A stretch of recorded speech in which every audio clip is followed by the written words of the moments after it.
मेरी अपनी टीम के लोग और मुझसे जितने भी लोग मिलते हैं ना, वो कहते हैं कि बड़ी खुशी होती है आपकी ये बात सुन के। और मैं कहती हूँ मुझे आज तक कोई औरत नहीं मिली ऐसी जो मुझे कहे कि आपकी बात सुन के बड़ी खुशी होती है। अगर किसी खातून को ये याद आ जाए ना कि अच्छा ये वो खातून है जो इस तरह की बात करती है, इतने गंदे गंदे एक्सप्रेशंस के साथ मुझे देखती है ना, आईब्रो चढ़ा के, उनमें से भी किसी ने नहीं कहा?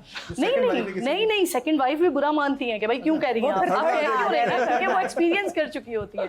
बेसिकली एक फेसबुक लाइव सेशन में मुझसे किसी ने सवाल किया कि अगर आपके शौहर दूसरी शादी कर लें तो क्या आप उन्हें इजाजत देंगी?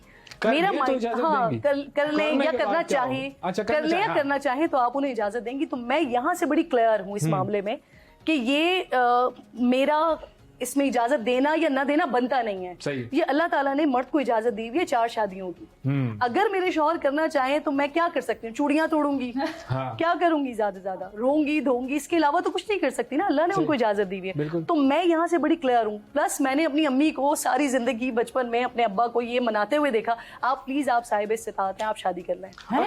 यस। और मेरे बाबा कहते थे अल्लाह के वास्ते प्लीज मुझे मत फंसाओ। और अब मेरे हस्बैंड कहते हैं कि इंसान एक दफा गलती करता है और वो ये गलती है। भाई ये जो आपने बात की है, इससे तो हम आपकी वालदा के फैन हो गए असल में तो बेसिकली। और अम्मी बाबा को बाकायदा कहा करती थी कि देखें वो एक खातून है, वो जरूरतमंद है, फलाना फलाना फलाना, आप शादी कर लें क्योंकि आप साहिब इस्तिताअत हैं। आप से हिसाब होगा इस बात पर भी कि जब आप कर सकते थे तो आपने क्यों? मेरे अब्बू अगर ये प्रोग्राम देख रहे हुए तो आज वो अम्मी से शायद लड़ेंगे कि भाई ये तुमने क्यों नहीं दिया मुझे, है? लेकिन आप लोगों का क्या है? अब आप लोगों का इस पे टेक लेंगे ना हम। देखें, मजा अपनी जगह। नहीं, सीरियस बात कर रहे हैं। आज का दिन बड़ा बाबरकत दिन है, खुशियों का दिन है, रहमतों और बरकतों का दिन है। निकाह भी बाबरकत है। आफरीदी साहब ने मुझे लग रहा है पूरा रमजान ट्रांसमिशन कर जाएंगे। मैं सिर्फ ये कहना चाहूँगा कि ये जो खुशफहमी में मर्द हजरात मुब्तला हैं भाई वाह, और वो लोग जिनको ज़रा बर इस चीज़ का एहसास है कि मैंने रब के दरबार में पेश होना है, क्योंकि मैं 3 माओं की औलाद हूँ। सुन तो जुमला आपका वो मैं सही कर दूं कि जिसने रब के हुजूर पेश होने की जगह आपने कहना चाहिए था कि जिसने जान अल्लाह को देनी है, ये कहना है आपका ये पेटेंट जुमला है। जिसने जान अल्लाह को देनी है और जो अल्लाह के दरबार में पेश होगा।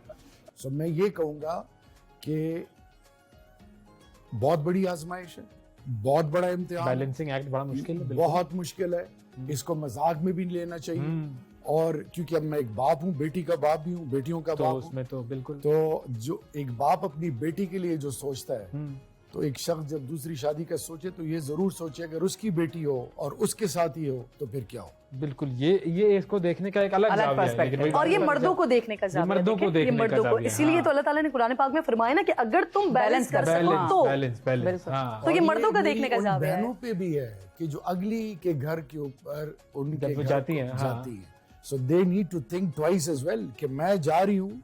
अगर उनको खुद एहसास है कि मेरी तमाम तहफ़्फ़ुज़ात, मेरी इज्जत, मेरे तमाम जो भी वो जो हकूक है वो पामाल ना हो, तो उनको ये भी सोचना चाहिए कि जब आपको अपने का एहसास है तो कल को आपके ऊपर अगर तीसरी आई तब आपकी क्या कैफियत होगी। ये मामला एहसास का ही है।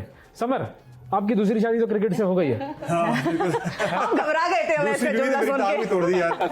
ये क्या हुआ था पहले तो बताएंगे, एक्सीडेंट क्या हुआ था आपका? दूसरी बीवी ने टांग तोड़ दी। देखिए ये वो क्या हॉकी खेलती थी? क्रिकेट की मैच। हाँ, वो बॉल लगी ना पाँव। ओहो, तो अब नाउ नीचे आ गई बॉल, बल्कि पाँव पलट गया। अच्छा, फ्रैक्चर हो गया। तो अल्हम्दुलिल्लाह आई एम फाइन और थर्ड का नहीं सोच रहा बिल्कुल भी। सही है। लेकिन ये कि आपकी जो क्रिकेट के साथ रग़बत है, जी हाँ, वो उससे हमारी भाभी जो है वो जेलस नहीं हो जाती कि ये क्रिकेट को इतना टाइम देता है?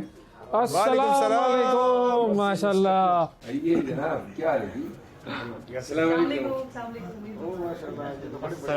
जनाब, ईद मुबारक। क्या हाल है? वैसे खुदा की कसम बुरा न माने, मेरा तो जी करता था आपकी ये सर के साथ बगलगी तो आप हो जाए, आपको कौन मना करेगा। हमारे एक और मेहमान हमारे इस जो प्रोग्राम है उसमें तशरीफ ला चुके हैं और ये प्रोग्राम अभी जारी रहेगा और ये बढ़ेगा नहीं। और उनका भी तारुफ हम इसी तरीके से करवा देते हैं जो हमारा तारुफ करवाने का तरीका है कि इनके मुखालिफ इनके डर से रातों को सो नहीं पाते, लेते रहते हैं करवट। हमारे साथ हैं शेर अफजल मरवत। अस्सलाम वालेकुम, ईद मुबारक। आपको भी मुबारक। कैसे हैं आप? ठीक ठाक हैं माशाअल्लाह। ये आपका क्या इमेज क्या है ऐसा कि जिसकी वजह से मुखालिफिन रातों को करवट लेते रहते हैं, सो नहीं पाते? गुस्सा, प्रैक्टिकल भी दिखा देते हैं। एंग्री यंग मैन, ये कैसे, ये क्यों है ये इमेज? नहीं, एंग्री यंग मैन तो वैसे गलत इस्तिलाह है। ये जो मुखालिफिन है ना, मेरी बदकिस्मती कही है कि मुखालिफिन खुद ही तादाद बढ़ा रहे हैं। न मेरा कोई लेना देना है उनसे, न कोई हमारे रास्ते क्रॉस होते हैं, लेकिन आए दिन एक न एक जो है वो तो इजाफा हो जाता है। इजाफा हो ही जाता है। तो लिहाजा अल्लाह की देन है, और हम पे आजकल तो बस बरसात हो रही है। मुखालिफिन की। अच्छा, पेनफुल सिचुएशन ये कि अपनों में ही मुखालिफिन ज्यादा निकल रहे हैं। अपनों में भी आ रहे हैं, गैरों में होते हैं ना। आप याद रखें, ये जो अपने होते हैं, अब मैं आपको अर्ज करूं, PMLN, अदालत, इदारे, मौलाना साहब, ये इस्तेकाम, ये परवेज खटक, सबके साथ मैं लड़ रहा हूँ, मुझे परवाह नहीं है। लेकिन कमबख्त जी अपने टांग खींचने लग जाते हैं ना, इसका दुख बहुत ज्यादा होता है। लेकिन अब जो है कोई 15 दिन से तो अल्हम्दुलिल्लाह अब वो भी हमने आदत ही हो गए हैं। अब आदत ही हो गए, तो लिहाजा अब अपने हो या पराये हो, एक ही जैसे लगते हैं। हाँ अच्छा, ओके। पूछ रही हूँ मैं। वैसे जी तो करता है कि अपने को कुछ ज्यादा ही मतलब है कि हाँ, लेकिन कि वो अपने हैं तो उनको ज्यादा सजा मिलनी उनका चाहिए। हक नहीं बनता है ना। वो उनको चाहिए कि वो भी मेरी तरह मुखालिफिन पे अलगार करे। लेकिन वो एक इमेज ऐसा बन गया है कि लोग जरा डरते हैं। मतलब गुस्सा बहुत आता है। हाँ। लोग कहते हैं, एक आधी दफा तो आपने हमारा कैमरामैन डर गया है, वो देखे कहाँ पर है वो मेरे बेचारा। भाई हैं, इनको पता है अगर मैं किसी को अफेंड करूं, मैं उसके पाँव में बैठ के माफी मांग सकता हूं। अच्छा। लेकिन मैं ये रिकनसाइल ही नहीं कर सकता हूं कि खामखा जो है मान न मान मैं तेरा मेहमान और कोई आके मुझे अफेंड करे। हाँ। ये चीज जो है इरिकंसिलिएबल है। ये जब तो इसे एक छोटा सा मैं हाँ, क्रेडिट देना चाहूंगी। नंबर ऑफ प्रोग्राम्स हैं मेरे शेर अफजल मरवत साहब के साथ, लाइक हर हफ्ते ही शायद होते हैं, लेकिन एक भी प्रोग्राम मेरे साथ कोई ऐसा नहीं है इनका कि जिसमें कोई झगड़ा हो गया हो या कोई बदतमीजी हुई हो या कोई इनकी तरफ से या मेरी तरफ से कोई ऐसी चीज हुई हो।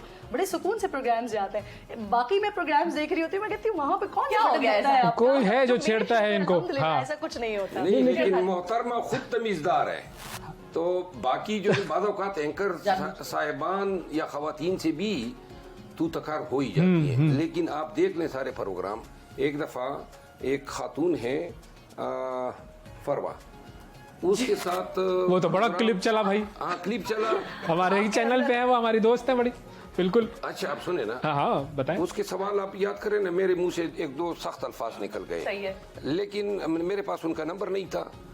जब नेक्स्ट प्रोग्राम में उसने मुझे लेना चाहा तो पहले मैंने उससे माजरत की। अच्छा ठीक है। लेकिन एक क्वालिटी जिसका आपने जिक्र किया वो ये कि कोई ऐसी बात करे तो बर्दाश्त नहीं होता है। जैसे आपसे भी बर्दाश्त नहीं होता, आप भी इस बात से एग्री करेंगे।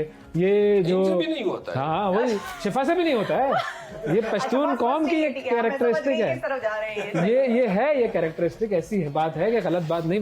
बल्कि आज तो मैं ये देखें, शिफा शीन से हैं, शेर अफजल मरवत साहब ये भी शीन से हैं, शहरियार आफरीदी साहब ये भी शीन से हैं,